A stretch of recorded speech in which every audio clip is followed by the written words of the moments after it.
6,25,000 कोटी रुपयाची इन्व्हेस्टमेंट झाल्याचं जाहीर करण्यात आलं। दुसरा दिवस आहे वर्ल्ड इकॉनॉमिक ठोका पाठ ठोकून घ्या, थोपटून नका घेऊ। जानेवारी 18 जानेवारीला दावोसमध्ये 18 जानेवारी 2024 ला दावोसमध्ये काही करार झाले। ते कराराची किंमत होती 3,53,000 कोटी। काय झालं? त्या 3,53,000 कोटीमध्ये किती इन्व्हेस्टरनी महाराष्ट्रात, त्याची माहिती आता सरकारने जनतेपुढे ठेवावी।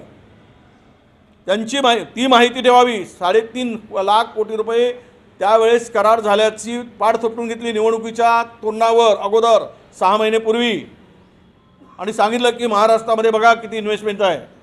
एकीकडे गुजरातकडे उद्योग पळवलेत, आणि आता हे जे काही सांगितलं जात आहे की 6.5 लाख कोटीची इन्व्हेस्टमेंट आहे। आता हे आम्ही इथे महाराष्ट्रात इन्व्हेस्टमेंट झाल्यावर, प्रत्यक्ष उद्योगपतींनी काम सुरू केल्यावर त्यावर बोलता येईल। नाहीतर हे सुद्धा जे 18 जानेवारी 2024 मध्ये घडलं त्याचीच पुनरावृत्ती होईल। हे केवळ दाखवायचे आकडे आहेत। प्रत्यक्ष गुंतवणूक किंवा त्याची सुरुवात हे महाराष्ट्रामध्ये होऊ शकत नाही, कारण ज्या वेळेस गुजरातची नजर या 6.5 लाखवर पडेल त्यावेळेस अर्धे इथून गुजरातच्या दिशेने जातील।